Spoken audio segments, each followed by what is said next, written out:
जैसे अपना पहलगाम का अटैक हुआ, उसमें आपने देखा होगा पूरे देश जितने भी हैं सुपर पावर हैं, जो वेस्टर्न कंट्रीज़ हैं, अफ्रीकन कंट्रीज़ हैं, उन्होंने आके इंडिया का सपोर्ट किया एक लेवल पे।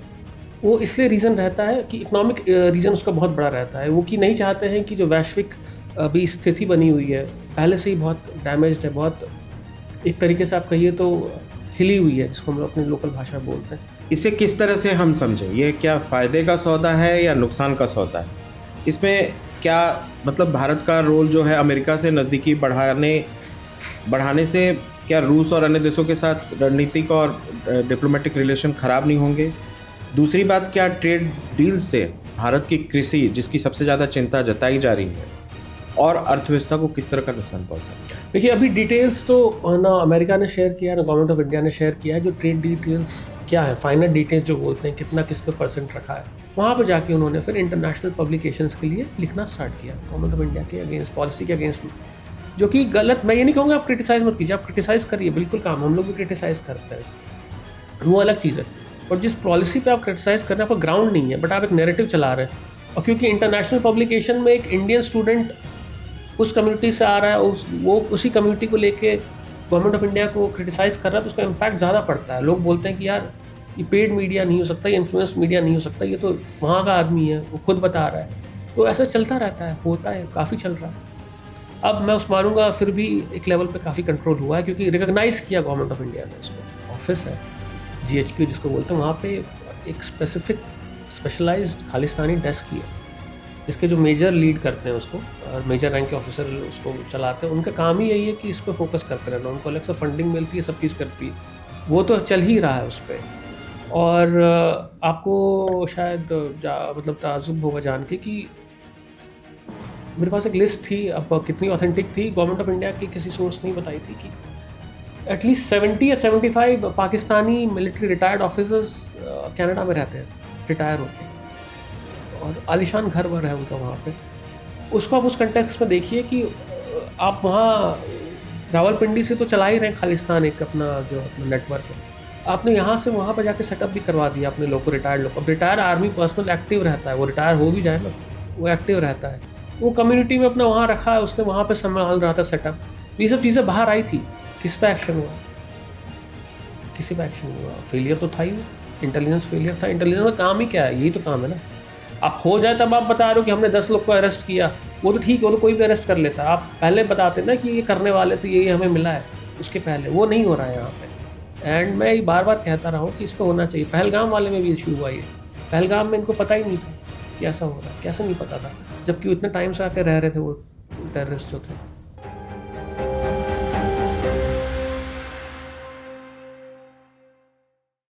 नमस्कार दोस्तों, आप देख रहे हैं ideas and insights with Govinda, जहां हम शोर नहीं सवाल करते हैं। यहां ट्रेंड नहीं, तथ्य और सच्चाई मायने रखती है। आज हमारे साथ मौजूद हैं देश के उन चुनिंदा पत्रकारों में से एक, जिनकी रिपोर्ट्स सत्ता के गलियारों में हलचल मचा देती है। हमारे मेहमान हैं अभिनंदन मिश्रा। अभिनंदन भारतीय पत्रकार हैं जो संडे गार्डियन के साथ लंबे समय से जुड़े रहे हैं। राजनीतिक, आंतरिक सुरक्षा, खुफिया तंत्र, भ्रष्टाचार और अंतर्राष्ट्रीय राजनीति के मामलों पर बेहतरीन और बेबाक रिपोर्टिंग के लिए वो जाने जाते हैं।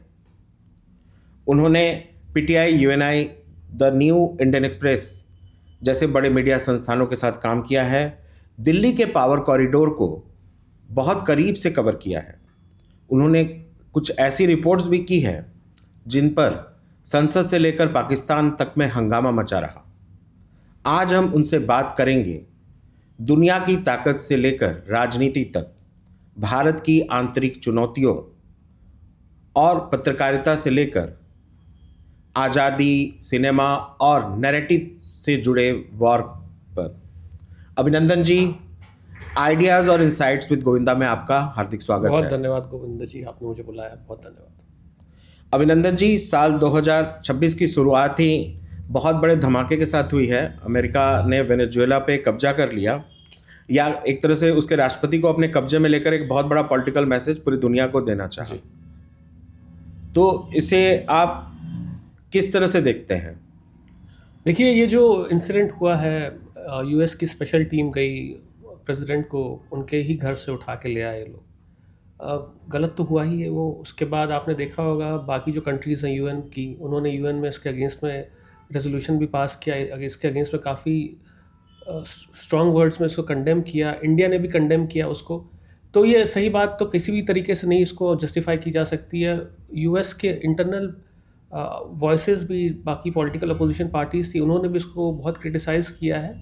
तो अब मुझे लगता है अब ये मामला शांत हो चुका है एक तरीके से, क्योंकि अमेरिकन प्रेसिडेंट डोनाल्ड ट्रंप ने ये नहीं सोचा था कि एक इस तरीके से बाकी देशों से इसके अगेंस्ट में आवाज़ आएगी। तो मुझे नहीं लगता है कि ये बहुत बड़ा इशू रहेगा। ऑब्वियसली अब वो यूएस के कस्टडी में है वहाँ के प्रेसिडेंट, और उन पे केस चलता रहेगा। और पूरा जो गेम था, पूरा जो सेटअप था, पूरा जो रीज़न था इसके पीछे, वो ऑयल के लिए था। वो खुद, मतलब मैं ये नहीं कह रहा हूँ, डोनाल्ड ट्रंप ने खुद कहा इसको। तो ये है बात इसमें। भारत को भी क्या डर रखना चाहिए इससे? बिल्कुल नहीं, बिल्कुल नहीं। भारत और वेनेजुएला को कंपेयर नहीं किया जा सकता। भारत अब एक सुपर पावर बन चुका है, पॉलिटिकली नॉन पॉलिटिकली दोनों सेंस में। और चाहे लोग माने ना माने, but military might government of India की बहुत स्ट्रांग रही है, और इकोनॉमिकली हम लोग काफ़ी स्ट्रांग है। अब हम लोग का जो बिज़नेस ट्रांजैक्शन है वो बहुत सारे देशों में है। तो अगर इंडिया पे कुछ ऐसा होता है, पॉलिटिकल इंस्टेबिलिटी या इकोनॉमिक इंस्टेबिलिटी या फाइनेंशियल इंस्टेबिलिटी, तो उसके कारण पूरे बाकी देशों में भी प्रभाव पड़ेगा। तो कोई नहीं चाहेगा ऐसा, पहली चीज़, कि ऐसा इंडिया पे कुछ नेगेटिव इम्पैक्ट हो। आप देखिए कोई भी इंसिडेंट होता है इंडिया रिलेटेड, तो सब देश बहुत जल्दी उसमें आ जाते हैं रोकने के लिए, कंट्रोल करने के लिए। जैसे अपना पहलगाम का अटैक हुआ, उसमें आपने देखा होगा पूरे देश जितने भी हैं, सुपर पावर हैं, जो वेस्टर्न कंट्रीज़ हैं, अफ्रीकन कंट्रीज़ हैं, उन्होंने आके इंडिया का सपोर्ट किया एक लेवल पे। वो इसलिए रीज़न रहता है कि इकोनॉमिक रीज़न उसका बहुत बड़ा रहता है। वो कि नहीं चाहते हैं कि जो वैश्विक अभी स्थिति बनी हुई है, पहले से ही बहुत डैमेज्ड है, बहुत एक तरीके से आप कहिए तो हिली हुई है, जिसको हम लोग अपनी लोकल भाषा में बोलते हैं। उसमें इंडिया से रिलेटेड कुछ इंसिडेंट होता है तो बहुत सारे देशों पे इम्पैक्ट पड़ेगा, जॉब लॉस होंगे, शेयर मार्केट में इम्पैक्ट पड़ता है। तो कोई ऐसा नहीं चाहेगा। दूसरी चीज़, अगर चाहे भी तो वो इंडिया ऐसा नहीं है, वेनेजुएला और इंडिया में कंपैरिजन नहीं है। मतलब ये मेरे को सोचना भी मुझे लगता है गलत है, ऐसा कुछ होगा। भारत और अमेरिका के बीच ट्रेड डील हो गई, और इसे किस तरह से हम समझें? ये क्या फ़ायदे का सौदा है या नुकसान का सौदा है? इसमें क्या मतलब भारत का रोल जो है अमेरिका से नज़दीकी बढ़ाने से क्या रूस और अन्य देशों के साथ रणनीतिक और डिप्लोमेटिक रिलेशन ख़राब नहीं होंगे? दूसरी बात, क्या ट्रेड डील से भारत की कृषि, जिसकी सबसे ज़्यादा चिंता जताई जा रही है, और अर्थव्यवस्था को किस तरह का नुकसान पहुंच सकता है? देखिए अभी डिटेल्स तो ना अमेरिका ने शेयर किया, ना गवर्नमेंट ऑफ इंडिया ने शेयर किया है। जो ट्रेड डिटेल्स क्या है, फाइनल डिटेल्स जो बोलते हैं, कितना किस पे परसेंट रखा है टैरिफ। बट जो मुझे बताया गया है उसमें एग्रीकल्चर जो सबसे बड़ा एक बोन ऑफ कंटेंशन था, उस पे गवर्नमेंट ऑफ इंडिया की बात मान ली गई है। और जो हम लोग चाह रहे थे as an government of India जो चाह रही थी, वो यूएस ने मान लिया है। दूसरा मिल्क को लेके था, बीफ को लेके था, उस पर भी गवर्नमेंट ऑफ इंडिया का जो स्टैंड पॉइंट था उस पर मान लिया गया है। तो जो बात पूरी तरीके से अब सेटल हो चुकी है, इसलिए गवर्नमेंट ऑफ इंडिया ने अनाउंस किया कि ट्रेड डील फाइनल हो चुकी है, क्योंकि जो बात बोन ऑफ कंटेंशन था वो रिजॉल्व हो गया था। मुझे याद है लास्ट अक्टूबर में मैं किसी के साथ था, गवर्नमेंट ऑफ इंडिया के सीनियर ऑफिसर है, ट्रेड डील से इन्वॉल्व है वो। उन्होंने मुझे कहा था, मैंने स्टोरी भी लिखी कल उस पर, कि हम लोग अब इसके आगे बात नहीं बढ़ाएंगे। अगर यूएस को मानना है तो माने, कोई बात नहीं, हम लोग इस पॉइंट पे हम लोग कॉम्प्रोमाइज़ नहीं करेंगे, जो 3-4 पॉइंट रहे होंगे उनके। तो उसके बाद बात शांत हो गई। उसके बाद गवर्नमेंट ऑफ इंडिया ने स्टार्ट किया कि उन्होंने अपना जो ट्रेड था वो बाकी देशों में ज़्यादा फैलाना स्टार्ट किया। आपने देखा होगा ईयू वाला जो एफटीए हुआ साइन, अभी कुछ पिछले हफ्ते ही साइन हुआ, वो सबसे बड़ा फैक्टर था। यूएस पे जो प्रेशर आया कि अगर वो एफटीए गवर्नमेंट के साथ ट्रेड डील साइन नहीं करती गवर्नमेंट ऑफ इंडिया के साथ, तो सबसे बड़ा लॉस यूएस को होता है। इंडिया को तो जो हो रहा था वो उन्होंने झेल के उससे निकल गए बाहर, बट ज़्यादा प्रेशर यूएस पे था कि ये ट्रेड डील इंडिया से साइन करे। दूसरा जो उनके नए एम्बेसडर आए हैं अभी, उन्होंने काफ़ी इसमें अच्छा रोल एक प्ले किया, and he personally was involve in it. उनका ट्रंप से बहुत अच्छा रिलेशन रहा है। तो उन्होंने जाकर प्रेसिडेंट ट्रंप को समझाया कि कुछ कुछ पॉइंट्स हैं इंडिया वो कभी मानेगा नहीं। आपकी प्रेसिडेंसी का वो वेट कर रहे हैं ख़त्म होने का, 3 साल बचे हैं आपके, वो ट्रेड डील नहीं करेंगे वो। इससे अच्छा है हम लोग ट्रेड डील कर लेते हैं, वो जो बोल रहे हैं वो हम लोग मान लेते हैं। तो ये बात हुई। मतलब एक तरह से माना जाए कि इंडिया के लिए विन विन सिचुएशन है अगर सारी बातें सामने आती है तो। मुझे लगता है जब पब्लिक में आएगी पूरी डिटेल्स तो इस बात पे हम लोग अग्री करेंगे कि विन विन सिचुएशन है। इंडिया ने कुछ सरेंडर नहीं किया अपनी पॉलिसी का या अपने ट्रेड इंटरेस्ट का, जैसे पॉलिटिकली कहा जा रहा है। पॉलिटिकल अपोजिशन का तो खैर रिस्पॉन्सिबिलिटी है कि वो गवर्नमेंट ऑफ इंडिया जो भी करे इन पावर उसके अगेंस्ट में बोले, उसको हटा दीजिए। बट जो भी मेरे पास डिटेल्स हैं, जो भी मेरी बातचीत हुई है, मैं फॉलो कर रहा हूँ इसको 6-7 महीने से बाकी जर्नलिस्ट की तरह, तो इंडिया का अच्छा सिचुएशन रहा है। कुछ सरेंडर इंडिया ने अपने इंटरेस्ट का नहीं किया है। अगले प्रश्न की ओर बढ़ते हैं। अभिनंदन, आप बांग्लादेश के साइलेंट कुक को काफ़ी नज़दीक से देख रहे हैं। हिंदुओं का कत्लेआम हो रहा है, हत्याएं हो रही हैं, जी। और हम ये जानना और समझना चाह रहे हैं कि जो घटनाएं हो रही हैं बांग्लादेश के अंदर हिंदुओं के साथ, तो ये क्या किसी भीड़ का गुस्सा है या फिर उसको इस्लामिक स्टेट के तर्ज पर उसको डेवलप करने का प्रयास किया जा रहा है, और भारत रियल में कोई एक्शन मोड में क्यों नहीं आ पा रहा इस मामले में? देखिए, मैं थोड़ा आपको पीछे ले जाना चाहूँगा। ये अगस्त 2024 में ये हुआ था कू, जिसमें हसीना जी को भागना पड़ा था। उसके 6 महीना पहले मेरे पास कुछ मेल्स आए, एनोनिमस ईमेल्स, जिसमें बहुत सारे डॉक्यूमेंट्स थे, इंटरनल डॉक्यूमेंट्स थे। यूएस की 2 एजेंसीज़ है, एक यूएस एड है, दूसरे का नाम मैं भूल रहा हूँ। उन्होंने उस डॉक्यूमेंट में ये लिखा हुआ था कि कैसे पिछले 4 या 5 साल से यूएस एजेंसीज जो हैं, यूएस एड और दूसरे नेट एनईडी करके है, नेशनल इंडोमेंट फॉर डेमोक्रेसी, ये 2 चीज़ें, वो लोग कैसे बांग्लादेश में काम कर रही थी। उन्होंने, मेरे को अमाउंट याद नहीं है बट बहुत लंबा अमाउंट था, उन्होंने धीरे धीरे करके उसको बांग्लादेश के सिविल सोसाइटी में, मीडिया में, पॉलिटिशियंस में भेजा। स्टार्टिंग से यही रीज़न था उसका कि एक जो शेख हसीना है उनको हटाने का है। ये मैंने सबसे पहले स्टोरी ब्रेक की थी, बाकी इसको फिर लोगों ने फॉलोअप किया था लेवल पे। तो इसलिए मैं इसको आपको मैंने उतना बताया कि आप पीछे जाना चाहें, क्योंकि इसमें यूएस का इन्वॉल्वमेंट था। लोग बोलते हैं पाकिस्तान था, चाइना था, वो गलत था। यूएस था, यूएस ने किया, यूएस ने एक सत्ता परिवर्तन किया वहाँ पे। उसके बाद ऑब्वियस था कि जब सत्ता हटती है तो एक वैक्यूम क्रिएट होता है। जब वैक्यूम क्रिएट होता है तो जो उसमें राइट इज माइट, जिसकी हाथी, जिसकी लाठी उसकी भैंस, वैसे जो क्राउड होता है वो घुसता है सबसे पहले। सिविलाइज लोग हैं वो डर जाते हैं, वो पीछे रहते हैं कि हम क्यों जाएं उसमें। तो उसमें जमात गई, और उसके बाद कुछ और मेरे पास कॉरेस्पॉन्डेंस आया, कुछ और लोगों ने मेरे को रीच आउट किया, उसमें बताया कि यूएस को ये, उन्होंने इस चीज़ को अपनी पॉलिसी में रखा ही नहीं था कि जब हसीना हटेंगी तो कौन आएगा फिर। उनका ये सोचना था कि आर्मी रहेगी, आर्मी संभाल लेगी, बट आर्मी ने फिर उस पर, बांग्लादेश आर्मी की बात कर रहा हूँ मैं, उन्होंने कहा कि हम पॉलिटिकली इन्वॉल्व नहीं होंगे, हम सिक्योरिटी मेंटेन करेंगे, जो उन्होंने किया, पर पॉलिटिकली इन्वॉल्व नहीं होंगे, किसी पर्टिकुलर सपोर्ट, पॉलिटिकल ग्रुप को हम लोग सपोर्ट नहीं करेंगे। उसके बाद ये यूनुस आए, यूनुस के साथ भी वही था, he is an economist, he is not a politician, he is very close to the establishment of deep state. This is again very publicly available knowledge, ऐसा कोई सीक्रेट नहीं बता रहा हूँ। बिल क्लिंटन, हिलरी क्लिंटन के बहुत खास रहे, उन्हीं के कारण इनको नोबेल अवार्ड भी मिला था। उनको भेजा गया, उनसे संभला नहीं। अब जमात को यूएस सपोर्ट कर रही है, क्योंकि सबसे जो पॉपुलर पार्टी है वहाँ पे जमात है, जिसको बैन करके रखा था शेख हसीना ने। अब सिचुएशन वहाँ पे यही है जो अभी आप जिसकी बात कर रहे थे कि हिंदुओं को मारा जा रहा है, कट्टरपंथीता वहाँ पे तो बहुत बढ़ चुकी है। एक उसका एस्पेक्ट ये है। दूसरा एस्पेक्ट ये है, जो as an Indian, as a policy maker, as a security agency अगर में कोई है तो वो उसके लिए बहुत ज़्यादा कंसर्न है कि आपको याद होगा 2001, 2 तक, 3 तक वहाँ पे इंडियन मुजाहिदीन के कैंप और बाकी जो उल्फा के कैंप वहाँ पे बहुत ओपनली चलते थे बांग्लादेश इंडिया बॉर्डर पे। शेख हसीना आई, उनको इनपुट देती रही गवर्नमेंट ऑफ इंडिया, अपने रॉ और बाकी इंटेलिजेंस एजेंसीज, उन्होंने उसको सबको धीरे धीरे ख़त्म किया। और बांग्लादेश एक तरीके से जो सबसे कॉमन फैक्टर था कि जहाँ से टेररिस्ट आते थे, पाकिस्तान से घुसते थे, इंडिया में आते थे, बम ब्लास्ट करते, तो उन्होंने ख़त्म किया धीरे धीरे। सेम वॉज विद द जो फेक इंडियन करेंसी नोट था, वो सबसे बड़ा पॉपुलर रूट था। पाकिस्तान वहाँ ढाका में भेजता था, ढाका से फिर चितंगोंग होते हुए, कॉक्स बाज़ार होते हुए अपने बिहार और जो नेबरिंग स्टेट्स हैं, बॉर्डर स्टेट्स, वहाँ से होते होते इंडिया में आ जाता था। वो 2024 तक ख़त्म हो गया था। अब उनको सबसे बड़ा कंसर्न ये है कि दोबारा वो स्टार्ट हो जाएगा। तीसरा पॉइंट आपने रेज़ किया था कि हम लोग एज एन एजेंसी गवर्नमेंट ने क्या किया।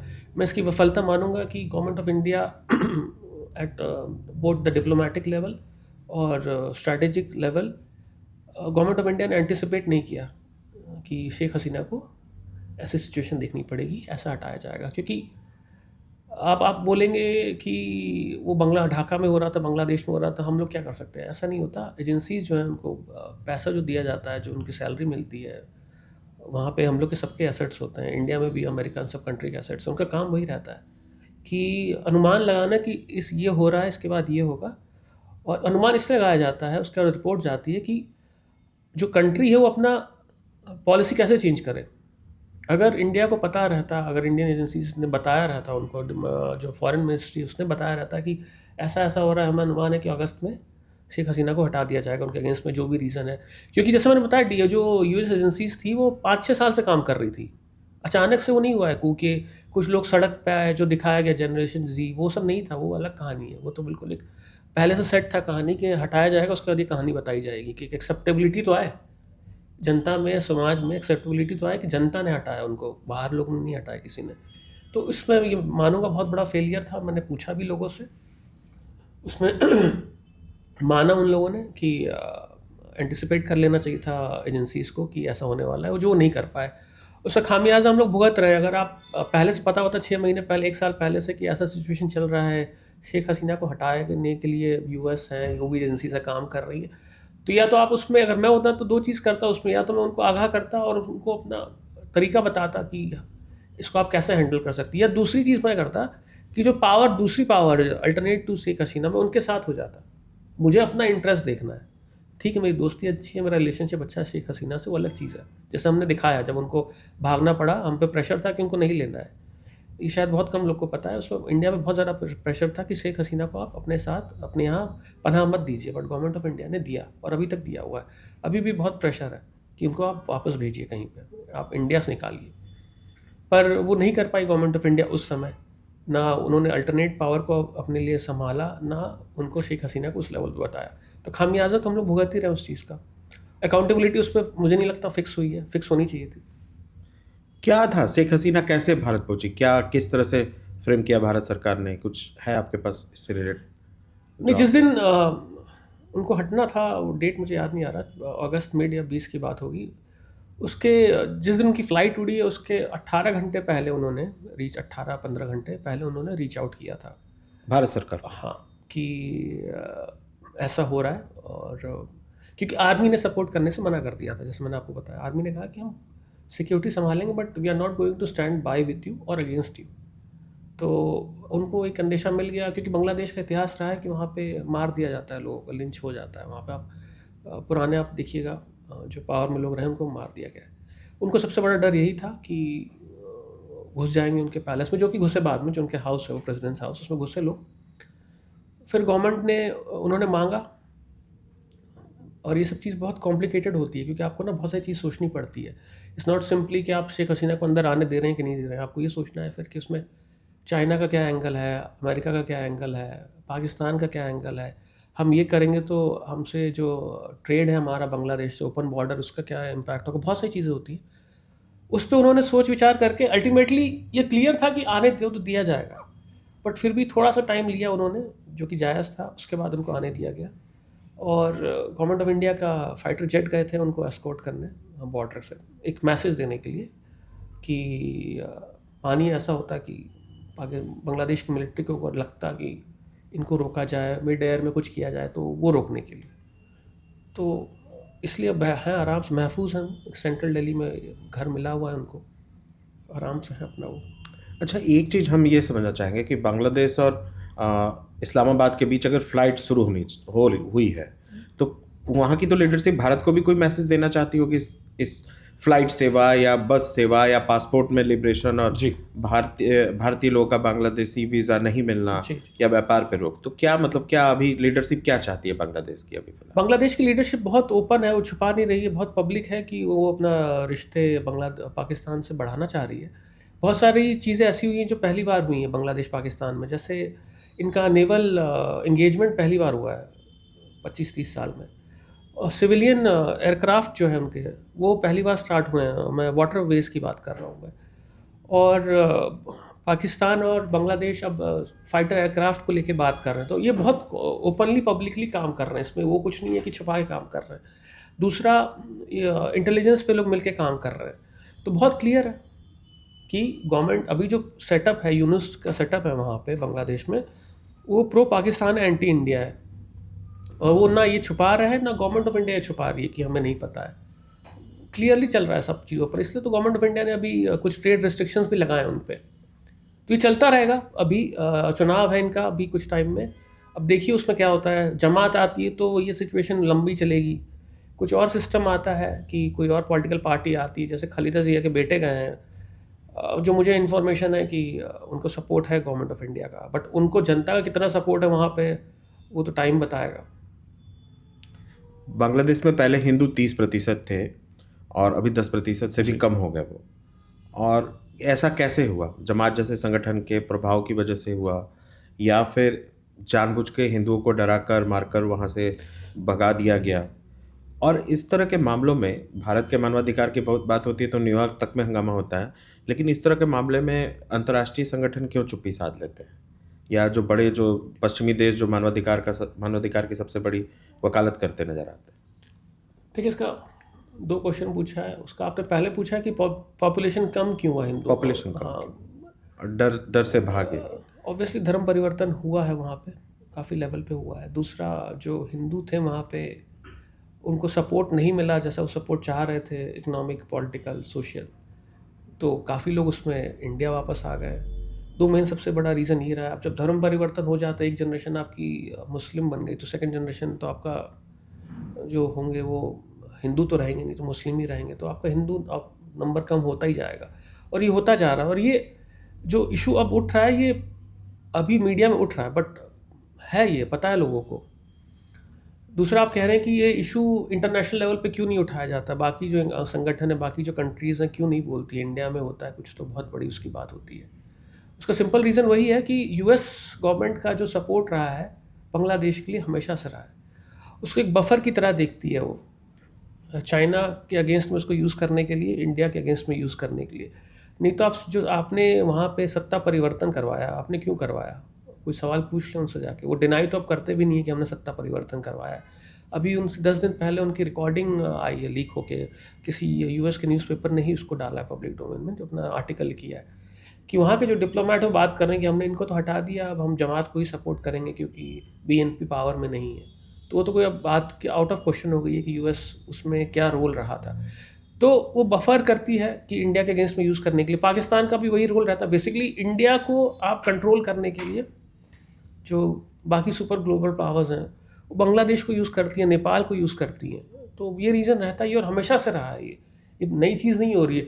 अब क्या हुआ है कि जैसे जैसे इंडिया का एक्सपेंशन होता जा रहा है पॉलिटिकल, यूएन में अब सीट मांग रहे हैं हम लोग, परमानेंट 5 में हम लोग चाह रहे हैं, सिक्योरिटी काउंसिल में हम लोग सीट मांग रहे हैं, पहले से मांग रहे हैं बट अब ज़्यादा सपोर्ट में मांग रहे हैं, अब ज़्यादा लोग हम लोग को सपोर्ट कर रहे हैं।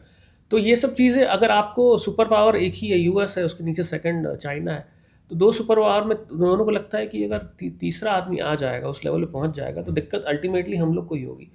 तो बोले वो जो कुछ भी कि हम तो सपोर्ट करते हैं इंडिया का, हम चाहते हैं यूएन में सीट मिले, सिक्योरिटी काउंसिल में सीट मिले, हमारे दोस्त हैं, बट अल्टीमेटली सब देश का गोल रहता है कि वो कैसे अपने आप को सुरक्षित रखे, किस तरीके से पावर में रहे। तो जहाँ उनको फॉल्ट लाइन दिखती है, इसको स्ट्रैटेजिक लैंग्वेज में फॉल्ट लाइन बोलते हैं, जैसे Naxalism was a fault line India में, कि उसको हम लोग एक्सप्लॉइट करेंगे। बांग्लादेश अब फॉल्ट लाइन हो गया एक तरीके से। फॉल्ट लाइन मतलब आप वहाँ पे एक माहौल बनाइए जिससे इंडिया पे इम्पैक्ट पड़े। दीपचंद दास की मौत हुई, पीट कर हत्या हुई, भीड़ ने इस तरह का ये किया, सारा घटना को अंजाम दिया। इसको हम लोग क्या मतलब इस तरह का मैसेज माने कि जो भी सक्रिय ताकतें हैं वो नहीं चाहती हैं कि बांग्लादेश में हिंदू रहे, या उनको पॉलिटिकली साफ मैसेज दिया जा रहा है कि you people have no space in Bangladesh? बिल्कुल, that is clear, very clear कि हिंदुओं को टारगेट किया जा रहा है। इनिशियली उन्होंने मना किया, मोहम्मद यूनुस ने, उनके गवर्नमेंट ने, मेरी बात भी हुई उनसे एक स्टोरी के कंटेक्स्ट में। उन्होंने कहा कि नहीं, आप एक क्राइम को, हिंदू था उसके अगेंस्ट में क्राइम हो गया, पर्सनल राइवलरी थी, उसको आप हिंदू मुस्लिम बना रहे। This was may be 1 year ago. But उसके बाद अब तो खैर आपने भी जैसे पूछा, अब तो बहुत क्लियर हो गया कि हिंदुओं को टारगेट किया जा रहा है। हिंदू गवर्नमेंट सपोर्ट रहे ना रहे वो अलग चीज़ है, बट वहाँ पे जो जमात है, जो बाकी पॉलिटिकल पार्टीज़ हैं, वो हिंदुओं को टारगेट तो कर ही रही हैं, उन पे अगेंस्ट में जब क्राइम होता है तो गवर्नमेंट का सपोर्ट नहीं मिल रहा है, ये भी बहुत क्लियर है। वहाँ की खुद जो गवर्नमेंट एनजीओ सोसाइटीज़ हैं, अभी परसों रिपोर्ट आई, एक 5:30 के आसपास हिंदुओं को मारा गया पिछले 1 साल में। तो अगर आप बोलेंगे नहीं क्राइम में मारा जा रहा है तो गलत है वो, क्योंकि दिख रहा है वो हिंदू है इसलिए उसको टारगेट किया जा रहा है, तो ये तो हो ही रहा है। भारत सरकार का क्या रोल है? वो सिर्फ या चिंता जताती रहती है डिप्लोमेटिक चैनल पे? भारत सरकार, देखिए आप डिप्लोमेसी पे आपके हाथ बंधे रहते हैं डिप्लोमेटिक लेवल पे ना बहुत हद तक। आप दूसरी चीज़, और आप जो भी स्टेप ले रहे हैं उसको काउंटर करने के लिए, उसको रिजल्ट दिखाने में बहुत टाइम लगता है। मतलब ऐसा नहीं कि आज आपने कुछ अनाउंस किया कल उसका इम्पैक्ट दिख जाए, कल वहाँ पे मरना बंद हो जाए हिंदुओं का, नहीं। गवर्नमेंट ऑफ इंडिया अपने लेवल पे काम कर रही है, डिटेल में तो नहीं जाना चाहिए, कर रही है वो। बांग्लादेश को उसने समझाया है as a neighbour, as a old neighbour, as someone who has played a key role in the liberation of Bangladesh from Pakistan. History रही, हम लोग की लेगेसी रही, हम लोग ने बहुत मदद की है, हम लोग as in the government, Indian government ने, कोई भी रही हो पावर में, जो भी, चाहे बीजेपी रही हो, चाहे कांग्रेस रही हो, चाहे गुजराल जी रहे हो, सब ने मदद की है। ये सब चीज़ें हैं बैकग्राउंड में, बट बहुत टाइम बाद, बहुत समय ये होता है कि आपका हिस्टोरिकल जो पास्ट है वो एक शून्य हो जाता है, तो अभी वो सिचुएशन है। इंडिया के खिलाफ बांग्लादेश में अचानक से इतनी नफरत कहाँ से आ गई? क्या यह रियल में बांग्लादेश के आम लोगों की सोच है? और आप एज ए जर्नलिस्ट जब आप साउथ एशिया को देखते हैं और बांग्लादेश को देखते हैं, तो आईएसआई, कट्टरपंथी गुट, ये सब मिलकर क्या कर रही हैं? किस तरह से इस आग को भड़का रही है? देखिए, इंडिया के अगेंस्ट में बांग्लादेश में जेन्युइन नाराज़गी नहीं है जनता के बीच में। मैं इसलिए कह सकता हूँ क्योंकि मैं अभी वेस्ट बंगाल में था, 3 बार गया हूँ। ये पूरा जो अगस्त 2024 के बाद बहुत सारे बांग्लादेशी आते हैं वहाँ पे, ऑफिशियली आते हैं, ट्रेड करने आते हैं, उनसे बातचीत मेरी होती रहती है। जर्नलिस्ट है मेरे कुछ वहाँ पे, उनसे बातचीत होती रहती है। भारत एज एन इंस्टीट्यूशन के अगेंस्ट में उनकी नाराज़गी नहीं है जनता की। नाराज़गी जो है वो जमात की है। जमात, एक आप जमात का बैकग्राउंड आप चेक करेंगे, जब ट्रेस करेंगे हिस्ट्री, वो पाकिस्तान से उसका बहुत क्लोज लिंक रहा है, और वो उसको अब जगह मिल गई, उसको स्पेस मिल रहा है, उसको रिसोर्सेज दिए जा रहे हैं पाकिस्तान से कि आप एंटी इंडिया वहाँ पे सेंटिमेंट खड़ा करिए। मीडिया वहाँ पे एक लेवल तक मैं मानूंगा काफ़ी इन्फ्लुएंस हो चुकी है, स्पेशली सोशल मीडिया जो एंटी इंडिया सेंटिमेंट दिखा रही है।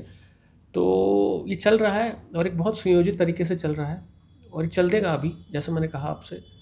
और as a government, Indian government बहुत ज़्यादा इसमें कुछ नहीं कर सकती है।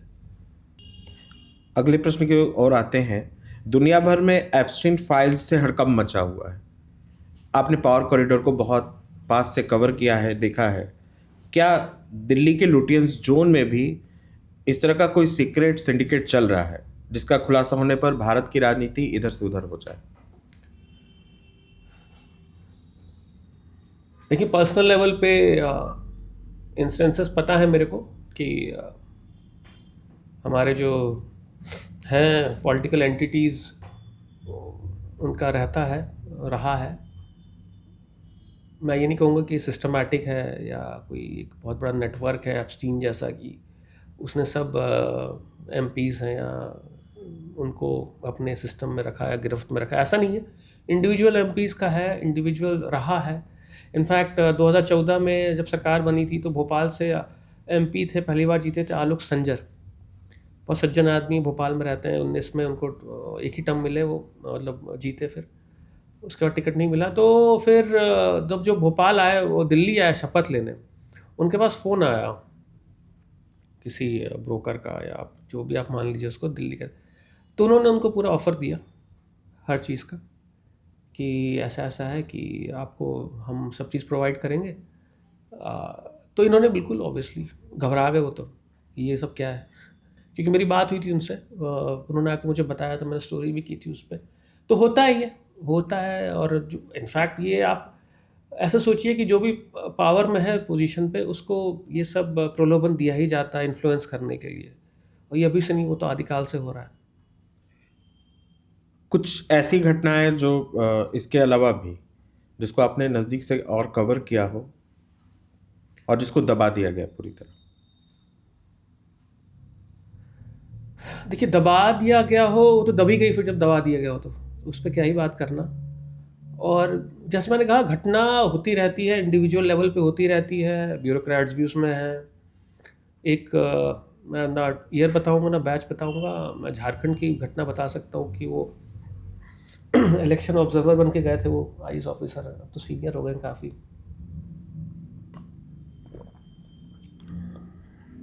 मैथन डैम है वहाँ पे धनबाद में, इलेक्शन में गए, बहुत अच्छा उनको फोटोग्राफी का शौक था।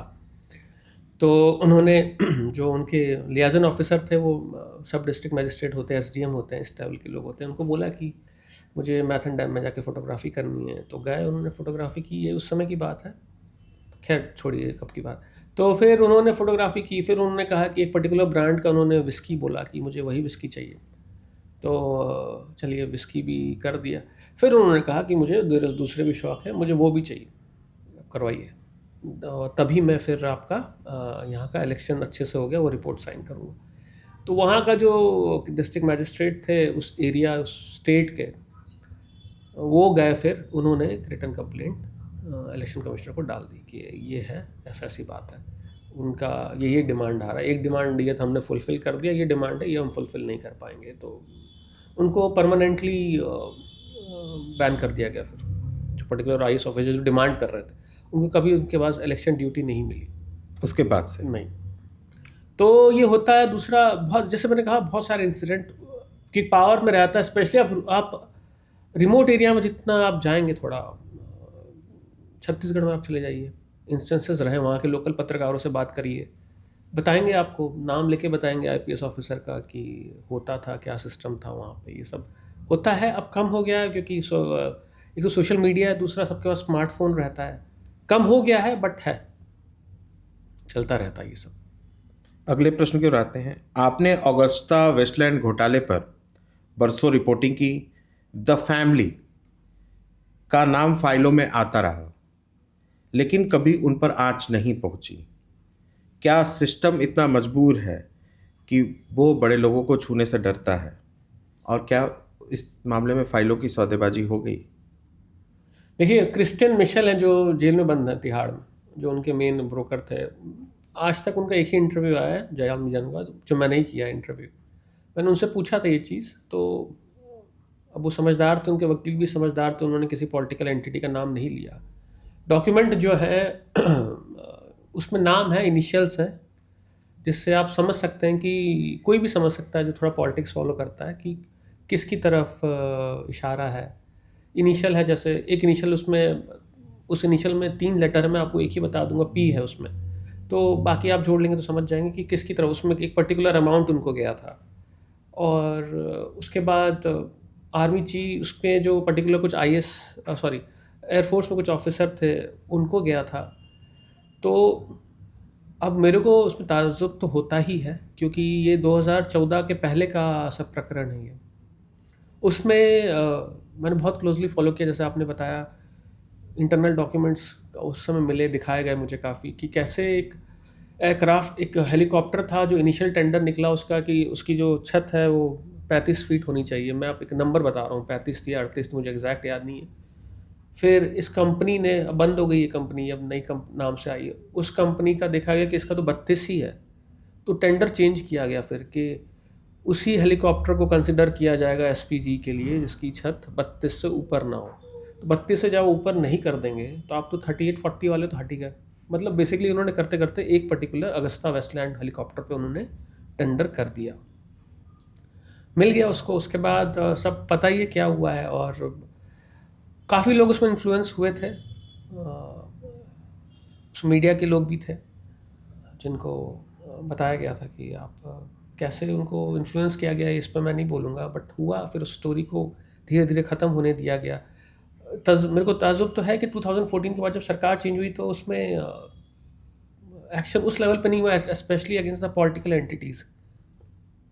उनमें सब कुछ इस दुनिया में भी नहीं रहा है, तो है। तो अब ये होता ही है कि करप्शन कितना लेवल पे होता है। Agusta Westland was one of the main reason, बहुत सारे रीज़न थे जिसके कारण गवर्नमेंट ऑफ यूपी उस समय जो थी मनमोहन सिंह जी की, उनके अगेंस्ट में काफ़ी नाराज़गी बनी थी, एक माहौल बना था। बट जब पावर में आई दूसरी गवर्नमेंट तो उन्होंने उस पर कुछ किया नहीं। क्यों नहीं किया वो अलग रीज़न रहता है, क्योंकि पॉलिटिकल एंटिटीज़ चेंज हो जाती है, बट जो ब्यूरोक्रेसी है, जो आर्मी ऑफिसर्स हैं, जो मिलिट्री में जो भी हैं, जिन्होंने डिसीजन, अनलेस एंड अनटिल जो पॉलिटिकल लीडरशिप है वो डिसाइड करती है कि हमें इनके अगेंस्ट में काम करना है, जब तक वो पॉलिटिकल विल नहीं होगी तो आप करप्शन इस लेवल का हो चाहे किसी लेवल का, वो होता रहेगा। आपकी रिपोर्ट्स बताती है कि हमारी सुरक्षा एजेंसियों में भी विदेशी जासूस बैठे हो सकते हैं। क्या डीप स्टेट भारत में इतना मजबूत है कि वो पीएमओ के फैसलों को भी प्रभावित कर सकता है? देखिए, इस पीएमओ की तो बात नहीं करूँगा मैं, इस पीएमओ में ऐसा नहीं होता है जितना मेरे को आइडिया है, पहले होता था। और डीप स्टेट आप को समझना पड़ेगा कि डीप स्टेट क्यों कहा जाता है उसको, और उसका इन्फ्लुएंस कैसा रहता है। सतह के नीचे से काम करता है। अब सतह के नीचे से एज इन की बहुत सारी स्कॉलरशिप फेलोशिप होती है, बहुत सारी है, इसका नाम लूँगा तो अननेसेसरी उसमें फिर लीगल का इशू आएगा। तो वो रिक्रूट करते हैं उसमें ब्यूरोक्रेट्स को, जर्नलिस्ट को। यूएस की है स्कॉलरशिप, यूके की है स्कॉलरशिप। वो डिटरमाइन पहले से कर लेते हैं कि 50 लोगों ने हमें भेजा है एप्लीकेशन, उसमें से हम इन 30 को देंगे।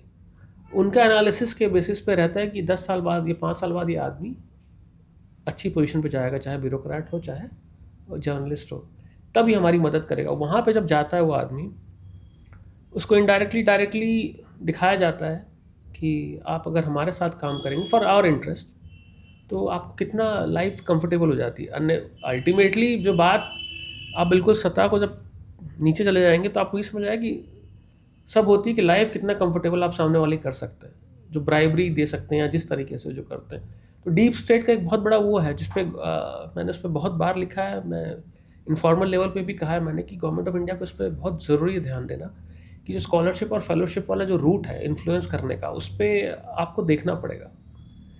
या तो आप मना कर दीजिए कि आप यूएस यूके आप फेलोशिप देने जा रहा है लड़का, जो हमारे यहाँ से ऑफिसर जा रहा है, जर्नलिस्ट जा रहा है, वहाँ पे ऐसा क्या सीख रहा है जो यहाँ पे वो नहीं सीख सकता। IIM अहमदाबाद में चले जाइए, अच्छा ISB में चले जाइए, NLIU में चले जाइए, बैंगलोर चले जाइए, वहाँ भी आपको सेम लेवल ऑफ एजुकेशन है। तो आपको क्यों वहाँ पे अपने ऑफिसर्स को या ब्यूरोक्रेट्स को या जर्नलिस्ट को, चलिए जर्नलिस्ट को छोड़ दीजिए तो प्राइवेट एंटिटी है, आपको वहाँ क्यों भेजना है? उससे क्या उसका सेफ गार्ड है कि वो आके 4 साल बाद 5 साल बाद इन्फ्लुएंशियल डिसीजन नहीं लेगा? तो डीप स्टेट का तो काम कर ही रहा है। दूसरा, बहुत सारी यूट्यूब साइट्स हैं, उनको जो आप जब एजेंसीज ने ढूंढना स्टार्ट किया तो पता चला कि उसका पैसा दिखा तो रहा है कि इंडिया वाले ही उसको प्रमोट कर रहे हैं, डाल रहे हैं फंडिंग। अल्टीमेटली पता चला कि बाहर से आ रहा है। सोरोस एक नाम है, जैसे जॉर्ज सोरोस का आता है डीप स्टेट में, बट वो नाम आ गया, बाहर आ गया, बट ऐसे काफ़ी है छोटे छोटे भी करते रहते हैं। डीप स्टेट एजेंसी है, यूएस की स्पेशलाइज्ड एजेंसी है जिसका काम यही है, हाँ, कि सॉफ्ट लेवल पे इन्फ्लुएंस करते रहना। और भारत में भी वो एक्टिव है बहुत, हर देश में एक्टिव है, भारत में क्यों नहीं एक्टिव होंगी, बिल्कुल एक्टिव है। जब बीच में एंटी दलित नैरेटिव चल रहा था गवर्नमेंट ऑफ इंडिया के अगेंस्ट में 3-4 साल पहले, तो मुझे दिखाया गया था कि कैसे एक पर्टिकुलर ग्रुप था student of particular community caste, जिनको US यूके में स्कॉलरशिप फेलोशिप मिली थी, और उनका फिर रिकॉर्ड दिखाया गया कि they have been speaking against government policies for a long time. तो उनको वहाँ से आइडेंटिफाई कर लिया गया, फिर उनको फेलोशिप दी गई वहाँ पे जाके उन्होंने फिर इंटरनेशनल पब्लिकेशंस के लिए लिखना स्टार्ट किया गवर्नमेंट ऑफ इंडिया के अगेंस्ट, पॉलिसी के अगेंस्ट में, जो कि गलत। मैं ये नहीं कहूँगा आप क्रिटिसाइज़ मत कीजिए, आप क्रिटिसाइज़ करिए, बिल्कुल काम, हम लोग भी क्रिटिसाइज़ करते हैं, वो अलग चीज़ है। बट जिस पॉलिसी पे आप क्रिटिसाइज़ कर रहे हैं, आपका ग्राउंड नहीं है, बट आप एक नैरेटिव चला रहे हैं। और क्योंकि इंटरनेशनल पब्लिकेशन में एक इंडियन स्टूडेंट उस कम्युनिटी से आ रहा है, वो उसी कम्युनिटी को लेके गवर्नमेंट ऑफ इंडिया को क्रिटिसाइज़ कर रहा है, तो उसका इम्पैक्ट ज़्यादा पड़ता है। लोग बोलते हैं कि यार ये पेड मीडिया नहीं हो सकता, ये इन्फ्लुएंस मीडिया नहीं हो सकता, ये तो वहाँ का आदमी है, वो खुद बता रहा है। तो ऐसा चलता रहता है, होता है, काफ़ी चल रहा है। अब मैं उस मानूंगा फिर भी एक लेवल पे काफ़ी कंट्रोल हुआ है, क्योंकि रिकॉग्नाइज़ किया गवर्नमेंट ऑफ इंडिया ने इसको कि ऐसा होता भी है। जब आप तक प्रॉब्लम आप रिकॉग्नाइज़ नहीं करोगे, तब तक उसमें सोल्यूशन पे कैसे काम करोगे? वो हो रहा है। ब्यूरोक्रेसी पर जब आते हैं और ब्यूरोक्रेसी के करप्शन पे आते हैं, सैलरी कम है, पैसे कम मिलते हैं, फिर भी एकाएक इतनी बड़ी बड़ी इमारतें खड़ी हो जाती हैं।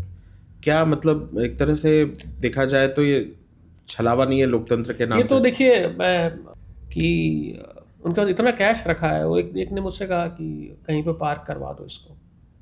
तो कैश तो अब करप्शन तो बहुत लेवल पे हो चुका है। जैसे गवर्नमेंट ऑफ इंडिया चाहती तो अब केस भी चल रहा है उस पर कि आपने जो प्रॉपर्टीज़ हैं उसको आधार से क्यों नहीं लिंक किया। अगर मेरा घर है, मेरा फ्लैट है कहीं पे, तो आप ओनर को उस प्रॉपर्टी का उसका आधार लिंक होना चाहिए, क्योंकि आप आधार से सीधा देख लोगे प्रॉपर्टी किसकी है। फिर आपको जो बचेगा, आईएएस ऑफिसर बोलता है कि नहीं मेरी प्रॉपर्टी मेरी नहीं है, किसी और की है, वो अपने नाम पे लेता नहीं है, किसी और के नाम पे लेता है। तो प्रॉपर्टी के बारे में जब कोई प्रॉपर्टी परचेज करने जाता है, या इंडिया में इस बात की जानकारी नहीं हो सकती कि किसके नाम पे वो प्रॉपर्टी होती है ना। अब जैसे मैं जिस सोसाइटी में रहता हूँ वहाँ पे ब्रोकर है, उसने 12 प्रॉपर्टी ली है। कैसे ले ली 12 प्रॉपर्टी? इनकम टैक्स तक तो फाइल नहीं करता है वो, 0 इनकम टैक्स फाइल करता है वो। छोटी सी कार है उसमें घूमता है वो। लगेगा नहीं आपको देख के इसके पास 12 फ्लैट है जिसकी कीमत 1.5 करोड़ है, 18 करोड़ की, उसकी कहाँ से लिया उसने? मिडिल क्लास से है वो।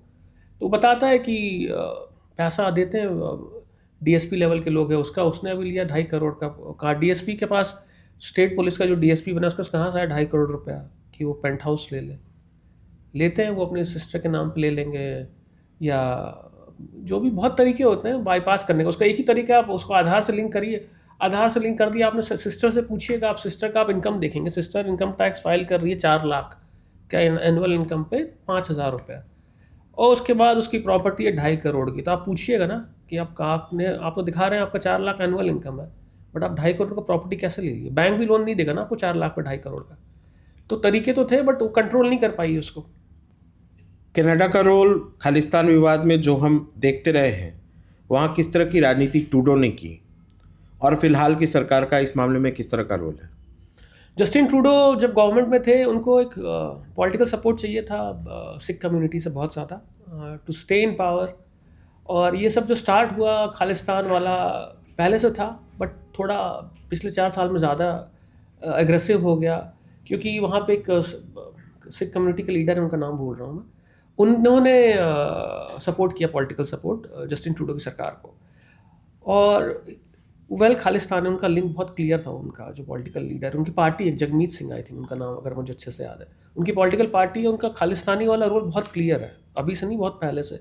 तो वो जब उस पोजीशन में आ गए कि वो गवर्नमेंट को सपोर्ट करेंगे तो और तभी सरकार चल पाएगी, तो उनको थोड़ा एक मिल गया, खालिस्तानी और बढ़े फिर वहाँ पे, और बहुत सारा एक्टिविटीज़ हुई। और गवर्नमेंट ऑफ इंडिया मैं कहूँगा कि बहुत परेशान रही पिछले 3 साल में, और काफ़ी रिसोर्सेज उसमें लगाने पड़े। इनफैक्ट वहाँ के जो एम्बेसडर थे उनको भेज दिया गया, कनाडा ने वापस भेजा। उसमें जिनीवा कन्वेंशन का भी गवर्नमेंट ऑफ कनाडा ने वायलेशन किया। जो प्राइवेट कन्वर्सेशन थी डिप्लोमेट्स की, उन्होंने सुनी,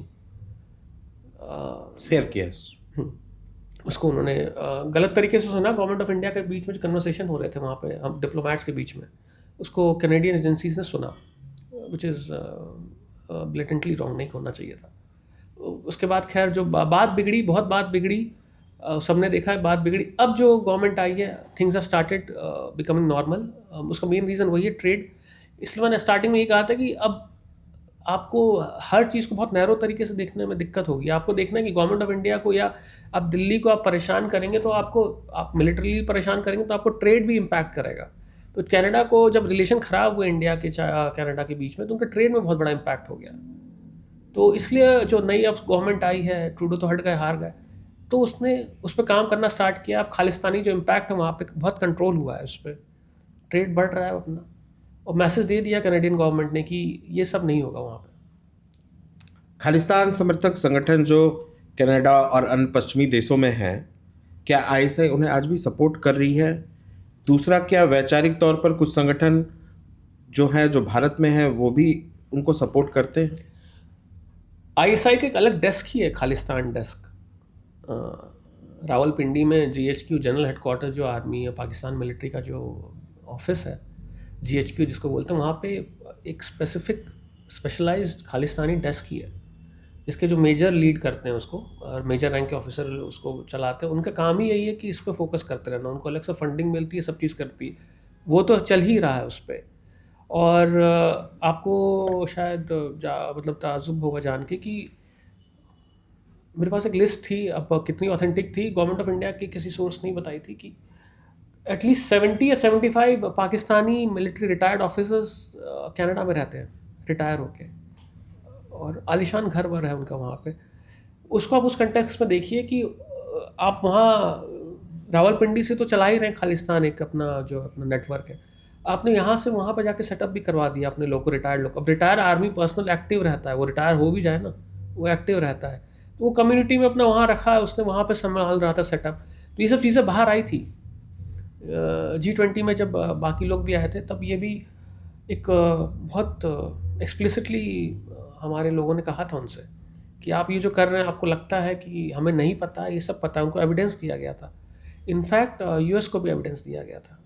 गुरपतवंत सिंह पन्नून है जो अभी सबसे बड़े वॉइस, इन्फ्लुएंशियल वॉइस माने जाते हैं खालिस्तान के, इसके सिख फॉर जस्टिस करके उनका ग्रुप है, उसके अगेंस्ट में गवर्नमेंट ऑफ इंडिया ने पूरा बकायदा बताया था। बहुत सीनियर ऑफिसर ने बताया था, उसका नाम नहीं लूँगा मैं, उसको जिसको बताया था वो भी बहुत सीनियर ऑफिसर थे, कि आप हमारे अगेंस्ट में काम कर रहे हैं, हमें पता है, और ये आप पन्नून को फ्रंट पे रख के अपना कर रहे हैं, अपना पैसा वैसा देते हैं, हमें सब पता है।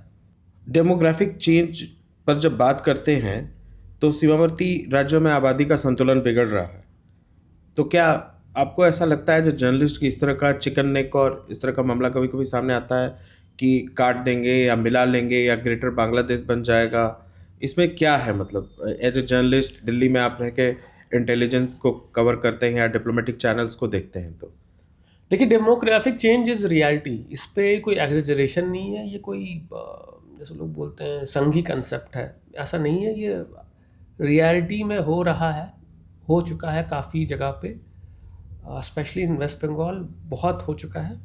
एंड वहाँ के लोग इससे, अब जो लोकल लोग हैं उसको, वो परेशान हो रहे हैं उससे, वो तो इसको आप इग्नोर कर सकते हैं, आप ये सोच सकते हैं कि नहीं ये पॉलिटिकल मैसेजिंग है, पर्टिकुलर जो गवर्नमेंट ऑफ पावर है वो मैसेजिंग कर रही, नहीं, ऐसा नहीं है, और रियलिटी है, हो रहा है उस पर।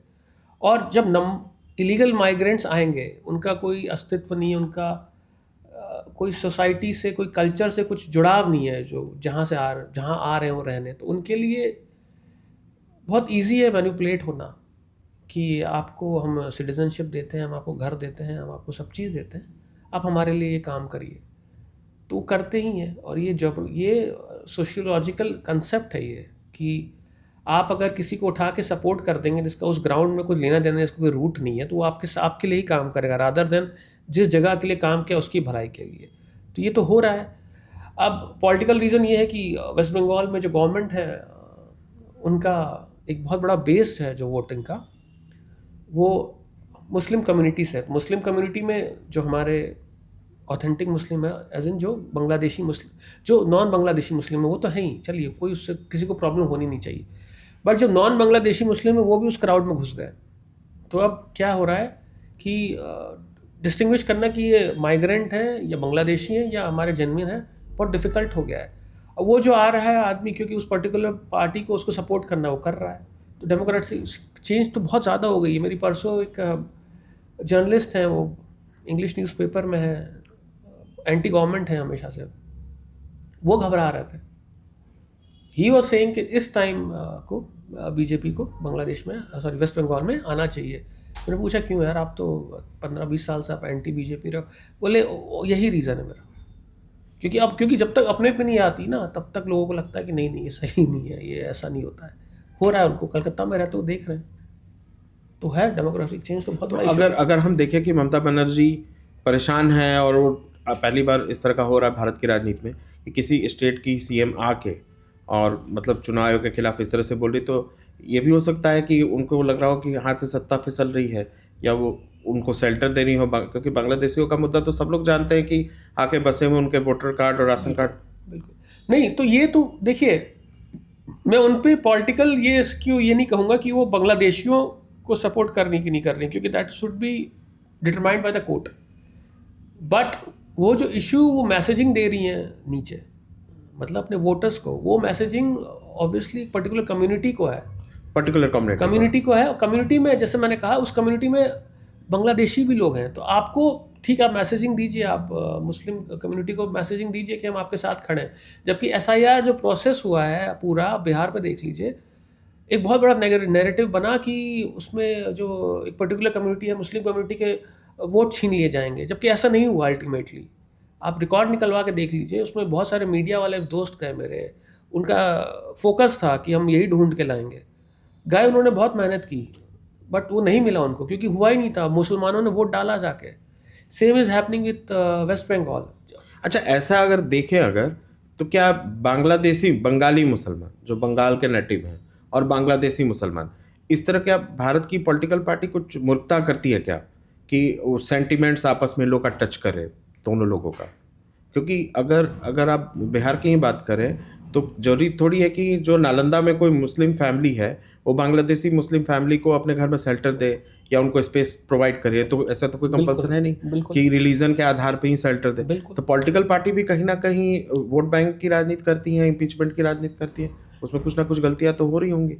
देखिए, बहुत अच्छा आपने बात कही कि जो नेटिव मुस्लिम्स है वो हम लोग एजम्पशन हमें नहीं करना चाहिए कि वो जो बांग्लादेशी मुस्लिम आ रहे हैं उसको वो सपोर्ट कर रहे हैं जस्ट बिकॉज कि मुस्लिम मुस्लिम वाला एंगल। ऐसा नहीं होता है, क्योंकि जो नेटिव है उसको तो पता है कि रिसोर्सेज वैसे भी यहाँ पे इतने लिमिटेड हैं, उसके बाद प्रेशर बढ़ता जा रहा है तो उसका भी तो कमाने खाने का अपॉर्चुनिटी कम होता जाएगा ना।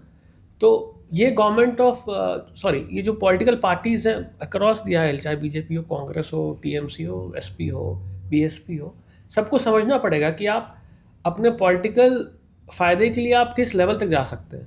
मतलब उसमें क्या है, हम लोग बोलते हैं पार्टी है, पार्टी में कितने लोग डिसाइड करने वाले रहते हैं चेयर पे? इंडिविजुअल आप थोड़ा सा और सोचिएगा गहराई में, तो हर पार्टी में 2 या 3 या 4 लोग ही तो रहते हैं जिनको डिसीजन लेना है, जिनके पास पावर है। चाहे उनकी कार्डर बोले कि नहीं हमें सर ये चाहिए, बट अगर उन्होंने डिसाइड कर लिया कि आप एक्स बोल रहे हो ना, हम वाई बोलेंगे, तो वाई ही होगा फिर ना। तो पॉलिटिकल पार्टी बोल के हम लोग अपने कन्वर्सेशन में एक शील्ड दे देते हैं इंडिविजुअल्स को जो पार्टी के इन्फ्लुएंशियल पोजीशन में है। वैसा नहीं है, उन इंडिविजुअली डिसाइड करता है। अब उन इंडिविजुअल्स को डिसाइड करना है कि वो क्या चाह रहे हैं, क्योंकि 10-15 साल बाद उनकी एज खत्म हो जाएगी, उनकी जगह कोई और आएगा, तो आप इतना बड़ा समस्या छोड़ के जा रहे हैं। स्टेट्समैनशिप तो दिखती नहीं है आजकल की पॉलिटिक्स में ना, सब अपना 5 साल आगे का, 10 साल का मैक्सिमम देख रहे हैं, पॉलिटिकल गेन या लॉस, उसका कोई देख नहीं रहा है। मणिपुर में सरकार बनी, मणिपुर में किस तरह की लड़ाई थी और उसकी सच्चाई क्या थी, और किस तरह का विवाद मैतेई और कुकी के बीच रहा, भारत सरकार का रोल क्या था इसमें? देखिए, बहुत कॉम्प्लिकेटेड सेंसिटिव इशू था वो। सेंसिटिव इसलिए क्योंकि अगर वो चीज़ मानिए इंडिया के हिंटरलैंड में होती या कहीं बीच में होती, मानिए मध्य प्रदेश में हो जाता, छत्तीसगढ़ में हो जाता, बिहार में हो जाता, इनफैक्ट इतना बड़ा इशू नहीं बनता। इशू बनता एज इन कि वो गवर्नमेंट ऑफ इंडिया हैंडल कर लेती बहुत स्मूथली उसको, जैसे भी करती। बट बिकॉज वो है बॉर्डर स्टेट, ओपन बॉर्डर है बर्मा से, यहाँ से वहाँ से, चाइना का वहाँ पे इन्फिल्ट्रेशन बहुत सपोर्ट, एमएसएस है वहाँ पे, चाइना की जो एजेंसीज है उनका काफ़ी अच्छा इन्फ्लुएंशियल है वहाँ पे। तो ये सब सोच के, बहुत सोच समझ के स्टेप लेना पड़ा, इसलिए टाइम लग गया। इसलिए आपने देखा होगा कि बहुत सारे वीडियोस आए, बहुत सारे इंस्टेंसेस आए जिसमें मिलिट्री को पीछे होना पड़ा। अगर मिलिट्री चाहती, आप फ्रीडम दे देते तो बहुत समझने की बात है कि वो अपने लेवल पे ख़त्म कर देती। बट वो ऐसा सिचुएशन था कि ये सेंसिटिव था, क्रिश्चियन कम्युनिटी थी एक side, tribal community, Hindu community, तो उसका जियो पॉलिटिकल एंगल भी था। जब कुकीज़ वाला हुआ तो उस पर इंडिया को थोड़ा क्वेश्चनिंग इंटरनेशनल लेवल पे भी हुई कि आप क्रिश्चियंस के अगेंस्ट में हैं। ये गवर्नमेंट को बोला जाता है कि ये एंटी माइनॉरिटी है, तो एक साथ बहुत सारा प्रेशर आ गया। अब आपको सोच समझ के उसको डील करना था, इसलिए टाइम लग गया करने में। और वो इसका आप हिस्टोरिकल बैकग्राउंड जाएंगे तो कुकीज़ और मैतीज़ में हमेशा से कन्फ्लिक्ट रहा है। ये आज का कन्फ्लिक्ट नहीं है कि आज हो गया या दिल्ली ने कुछ कर दिया तो वहाँ पे हो गया, नहीं, वो हमेशा से रहा है। और वो जोग्राफिकली भी वो लोग अलग रहते हैं, एक ऊपर रहते हैं पहाड़ी में, एक नीचे रहते हैं, उनमें उस लेवल का कोऑपरेशन नहीं है ना, बॉन्डिंग है, तो था ही वो तो। और फिर एक हाई कोर्ट ने ऑर्डर दे दिया, उस पर बात बढ़ गई और बात बढ़ती चली गई। बट खैर, अगर क्या था हाई कोर्ट का ऑर्डर, क्या था? हाई कोर्ट का रिजर्वेशन को लेके ऑर्डर था, जिसमें एक पर्टिकुलर कम्युनिटी को ज़्यादा रिजर्वेशन दे दिया गया, उसको लेके दूसरी कम्युनिटी में इशू हो गया। पर अगेन उसमें बोलूँगा कि इस गवर्नमेंट की ये थोड़ी क्रिटिसिज्म है, एटलीस्ट मैं मानता हूँ कि वो रिस्पॉन्स करने में टाइम लगा देती है। और दूसरी चीज़, प्रीएम्प्ट करने में तो खैर फेल ही हो रही है। वो प्रीएम्प्ट एज बांग्लादेश वाला जो होता है, आपको प्रीएम्प्ट कर देना चाहिए था कि आप रोक लेते उसको जिस तरीके से रोकते हैं, बट आपको पता ही नहीं चल रहा था। आपके जो वहाँ पर सिस्टम बना है, उन्होंने दिल्ली में बताया नहीं कि सर ऐसा ऐसा सिचुएशन हो रहा है, हम क्या करें। तो उन्होंने बताया नहीं, तो ये लोग क्या डिसीजन लेते हैं यहाँ पे, जिनको भी लेना था। And I am not talking about the PM, बहुत ईजी है नैरेटिव में बोल देना पीएम को लेना था, नहीं, पीएम ऊपर बैठे, उनको हर चीज़ थोड़ी ना पता रहेगी, नीचे लेवल पे होती है वो सब चीज़ें। तो ये फेलियर तो रहा, थोड़ा डिसअपॉइंटमेंट रहा मेरे को पर्सनल लेवल पे भी। खैर अब चलिए, एटलीस्ट अजय भल्ला को उन्होंने भेजा, होम सेक्रेटरी जो रहे थे पुराने, उनके जाने के बाद सिचुएशन बहुत कंट्रोल में आई, और अब तो खैर नॉर्मल से की तरफ मैं मानूंगा, बहुत बढ़ चुका है। अभी सीएम ने भी ओथ ले लिया है कल, तो ठीक है वहाँ पे अभी। भारत में पत्रकारों और वामपंथी समूहों का एक जो खेमा जो है वो मणिपुर से लेकर किसान के मामले में बीजेपी को लगातार निशाने पर रखता है। बिल्कुल। देश राजनीति से चलता है या फिर अंदरूनी विवादों को लेकर सरकार को कई बार चुप्पी साधनी पड़ती है। बिल्कुल। इस बात का तो आप बोल ही रहे कि भाई हो सकता सरकार या तो लेट से रिस्पॉन्स की या चीज़ों को समझ नहीं पाई, या हो सकता है सरकार जान रही हो और उसको जानबूझकर भी चुप्पी साधना पड़ा हो। देखिए, जैसे एग्रीकल्चरल लॉज आए थे, अच्छे लॉज थे, तो आपने एक पॉलिसी डिसाइड की, ठीक है कि मैं ये 3 आज लॉ लेके आऊँगा, बट उसके पहले होमवर्क होता है एक ना। होमवर्क में ये होता है कि मैं ये चीज़ पॉलिसी लाऊंगा तो कौन कौन इम्पैक्ट करेगा उससे। आपने डिसाइड, आपको समझ आएगा कि 3 लोग पढ़े, उनको इम्पैक्ट होगा, तो आपको फिर ये भी समझना चाहिए कि जो 3 लोग हैं ये इसके अगेंस्ट में जाएंगे या साथ में रहेंगे। फिर आपने डिसाइड कर लिया कि हाँ ये अगेंस्ट में जाएंगे, मुझे लगता है। तो अगेंस्ट में जाएंगे तो किस लेवल तक जा सकते हैं, क्या उनके पास रिसोर्सेज हैं ऐसे कि वो हमें चैलेंज कर सकें एज हमें as in government of India the setup को। जब आपको लगता है कि नहीं है तो ठीक है, जब आपको लगता है कि है तो आप उसको वहाँ पे कंट्रोल करिए। तो ये होमवर्क होता है, ये पॉलिसी आपने डिसाइड कर ली, उसके बाद आप बोलते हैं कि अरे इन्होंने तो रास्ता जाम कर दिया, अरे ये तो पूरे फार्मर दिल्ली की तरफ कूच कर रहे हैं। ये तो पहले से सोचना चाहिए था ना। इसके लिए तो स्पेशलाइज्ड इंडिविजुअल्स हैं आपके पास, जिनमें काम ही वही है सोचना।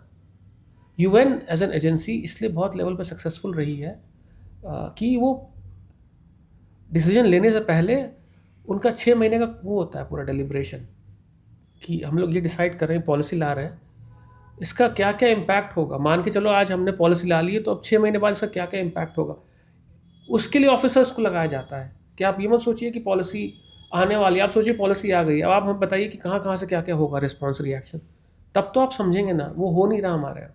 आप हर चीज़ में देख लीजिए, CAA को देख लीजिए आप, दिल्ली में 3 दिन राइट हुआ, डोनाल्ड ट्रंप गए थे उसी समय। आपको असेसमेंट कर लेना चाहिए था कि इसमें इशू बनेगा, वायलेंस होगा, आप नहीं कर पाए, दिल्ली में रहते हो। अब मणिपुर की तो बात छोड़ दीजिए, उस पर किस पे एक्शन हुआ, किसी पे एक्शन नहीं हुआ।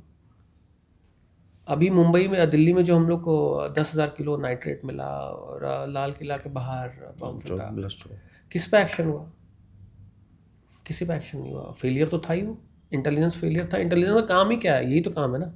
आप हो जाए तब आप बता रहे हो कि हमने 10 लोग को अरेस्ट किया, वो तो ठीक है, वो तो कोई भी अरेस्ट कर लेता। आप पहले बताते ना कि ये करने वाले तो यही हमें मिला है, उसके पहले। वो नहीं हो रहा है यहाँ पे। एंड मैं ये बार बार कहता रहा हूँ कि इस पर होना चाहिए। पहलगाम वाले में भी इशू हुआ ये, पहलगाम में इनको पता ही नहीं था कि ऐसा हो रहा है, कैसे नहीं पता था, जबकि वो इतने टाइम से आके रह रहे थे वो टेररिस्ट जो थे। आप बोले ना मुझे, हाँ यहाँ पे ये आप टेंशन मत लो। अब बेटा आप यहाँ पे रहो, हम साथ हैं। मैडम ये जो भीड़ सब है, प्रेशर, आप टेंशन मत लो। अब बच्चा ठीक है, कोई बात नहीं। दम से ठीक है, हम बचा देंगे, आप टेंशन मत लो। मैं आ रहा हूँ, मैं कहाँ पे आप पे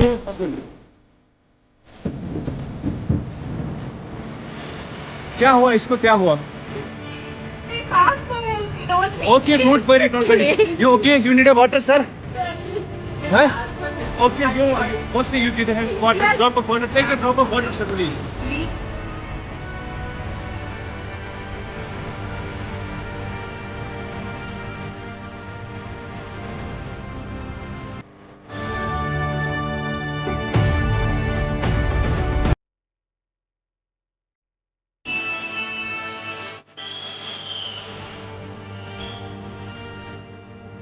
फेलियर तो है। जब तक आप डर नहीं बैठाइएगा ब्यूरोक्रेसी में, पॉलिटिकल लीडरशिप बदनाम होगी, ब्यूरोक्रेट बदनाम नहीं होता है। वो आप तो ब्यूरोक्रेट को हटा देते हैं, आप नाम बदनाम होता है आपका। जब तक आप ये नहीं समझेंगे, पॉलिटिकल लीडरशिप नहीं समझेगी, तो ऐसा होता रहेगा। दिल्ली की पत्रकारिता में हनी ट्रैप और ब्लैकमेलिंग कितनी आम है, और क्या वाकई खबर इसलिए नहीं छपती क्योंकि वो खरीद ली जाती है? ये हर देश में होता है। दिल्ली के आप मतलब मैं ये कहूँगा कि फोकस सिर्फ दिल्ली पे करना नहीं है। हनी ट्रैप का तो खैर मेरा पर्सनल नहीं रहा कभी। फाइनेंस के लिए तो था कि ऑफ़र आया, मैंने उस पर पब्लिकली भी लिखा एक बार कि स्टोरी नहीं करिए आप, जो भी है। मुझे लगता है कि मोस्ट ऑफ दी जो हमारी फ्रेटर्निटी के लोग हैं उसको इग्नोर कर देते हैं, वो मना कर देते हैं। होता है। रिपोर्टिंग के दौरान आप कभी इस तरह का कोई इंस्टेंस आया है जो आप साझा करना चाहेंगे जिससे पूरे देश की राजनीति उलट पुलट सकती थी? देश की राजनीति उलट पुलट सकती थी नहीं।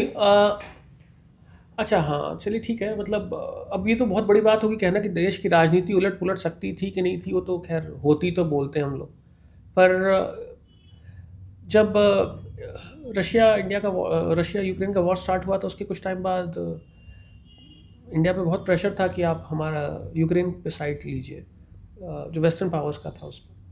तो इंडिया ने अपना उस समय नॉन बायस स्टैंड लिया, क्रिटिसाइज़ दोनों को किया, सपोर्ट में भी दोनों के रहे। उसके बाद एक पर्टिकुलर एम्बेसी है यहाँ पे, यूरोपियन एम्बेसी, वहाँ पे मीटिंग हुई थी कि पावर चेंज करने के लिए। उसमें बाहर से लोग आए थे और पूरा ढांचा बना था कि कैसे ये इलेक्शन होने वाला था 24 वाला, उसके नवंबर 2023 या अक्टूबर की बात होगी। उस समय ये मीटिंग हुई थी कि इनको हटाना है अब इस पूरे लीडरशिप को। और उसमें डिप्लोमेट्स इन्वॉल्व थे, इंडियन डिप्लोमेट्स नहीं, बाहर के डिप्लोमेट्स, और बाहर से लोग आए थे। बहुत अच्छी फंडिंग हुई थी उसमें। खैर मैंने स्टोरी कर दी थी, मेरे को किसी ने बता दिया था, फिर उन्होंने आइडेंटिफाई किया। और मुझे लगता है जिस लेवल पे वो काम चल रहा था, हो सकता है कि वो अगर सक्सेसफुल हो जाता तो प्रॉब्लम होती गवर्नमेंट को वापस पावर में आने में। ये हनी ट्रैप से ही जुड़ा हुआ एक सवाल है। पाकिस्तान में एक डिप्लोमेट पदस्थापित थी, सब गुप्ता नाम था उनका, और भारत में रहने वाली जो यूट्यूबर थी ज्योति मल्होत्रा जी।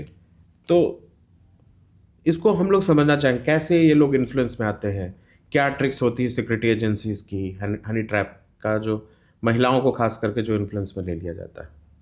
क्योंकि माधुरी के मामले में मुझे याद है कि बिना बताए उनको भारत वापस ले आया गया था, और इसको भी ज्योति मल्होत्रा को भी एक तरह से इंटेलिजेंस एजेंसीज ने पूरा सबूत के साथ और अपने इसके साथ क्लच में लिया इसको। क्या है, आप कैसे?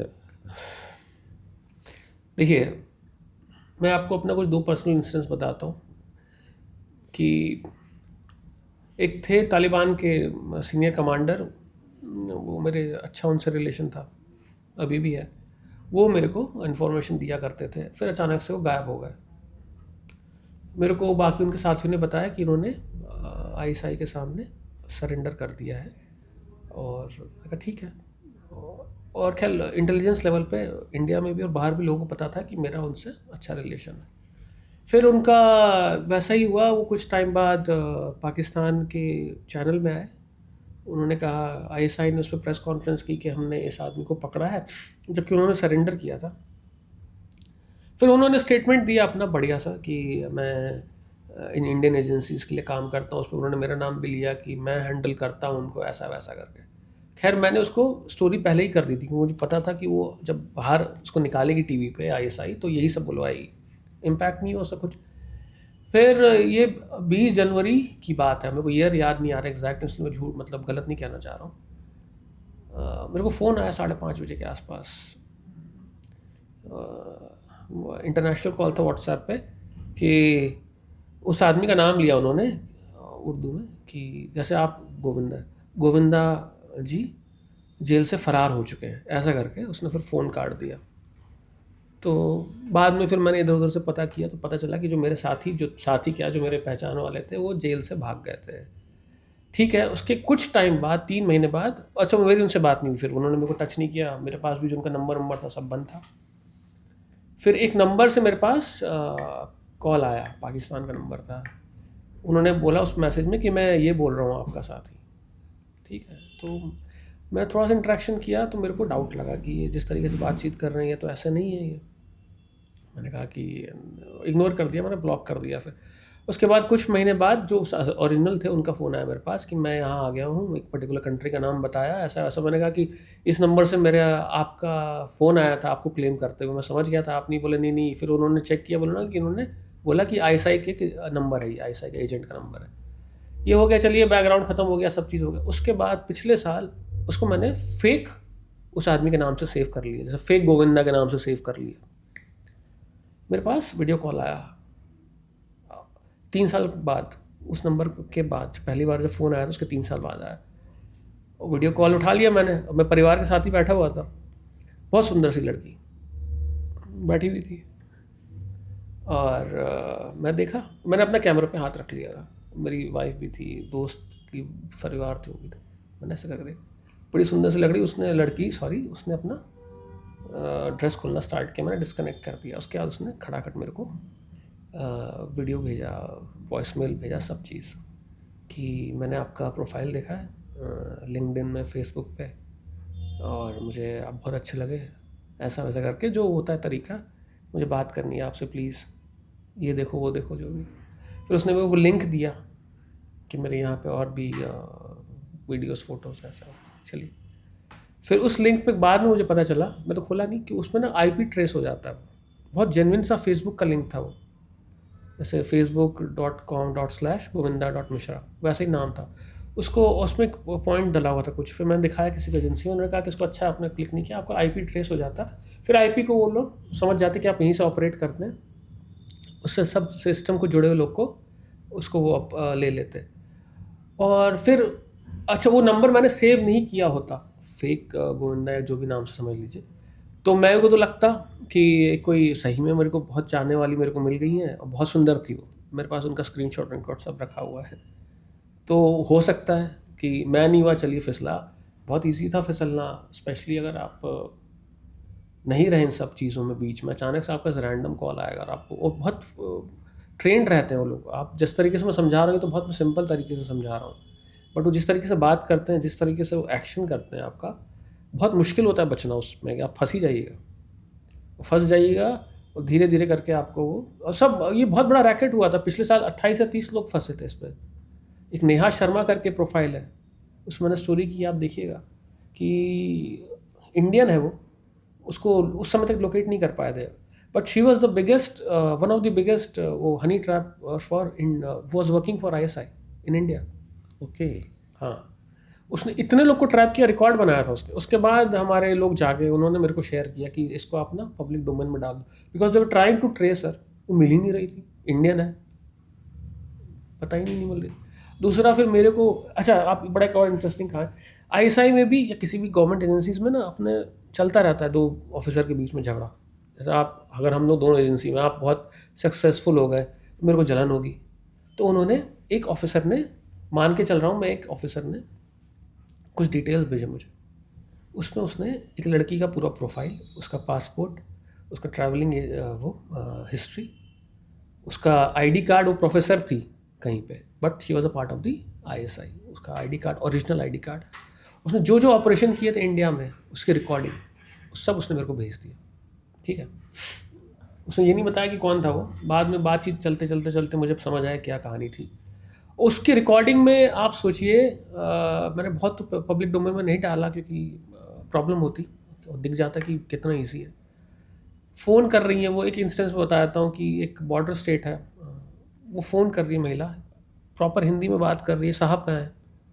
तो जो सज्जन ने उठाया फ़ोन, साहब तो नहीं है। अरे क्यों नहीं है, बात कराओ। इस अथॉरिटेटिव तरीके से बात की, इतना कॉन्फिडेंस से बात की, बटालियन का नाम लिया, और वो कि उसने बोला सर वो मैडम सर ना वहाँ गए हुए, कहाँ गए, किसके साथ गए? उन्होंने X का नाम लिया, फॉर एग्जांपल संजय के साथ गए। नहीं मैडम संजय तो आज आया नहीं था, संजय शायद कहीं और। उसने 3 मिनट के कन्वर्सेशन में उसने बहुत सारी डिटेल निकाल ली कि पर्टिकुलर ऑफिसर कहाँ गया है, कौन कौन है साथ में, कितने बजे लौटेंगे। फिर उसने लेह में एक आदमी ने कॉल किया, ऐसी प्रिंसिपल के पास, गवर्नमेंट ऑफ सरकारी स्कूल के प्रिंसिपल के पास, कि मैं दिल्ली से बोल रहा हूँ, डिपार्टमेंट ऑफ एजुकेशन से, आपकी बहुत कंप्लेंट आ रही है, आप लोग क्लास क्यों नहीं लगाते हो, ऐसा वैसा करके। तो उसने आर्टिकल 370 जब हट रहा था, जब हटने वाला था उस समय की बात है, तो उसने कहा कि सर हमारे पास तो ऑर्डर आया है ये क्लास नहीं लगानी है, क्यों नहीं लगानी है, किसने ऑर्डर दिया है? बोले सर वो श्रीनगर से आया है। क्या है ऑर्डर में उसमें, मेरे को क्यों नहीं पता? तो उसने बता दिया, इंटरनल ऑर्डर था उनका कि गवर्नमेंट ऑफ इंडिया कोई डिसीजन लेने वाली है ऐसा वैसा करके, तो आप बच्चों को स्कूल नहीं बुलाएंगे। तो देवर कन्फर्मिंग ऐसा ही कि उनको पता तो था कुछ होने वाला, बट क्या होने वाला है। इस तरीके से होता है, वो करते ही रहते हैं वो हमेशा।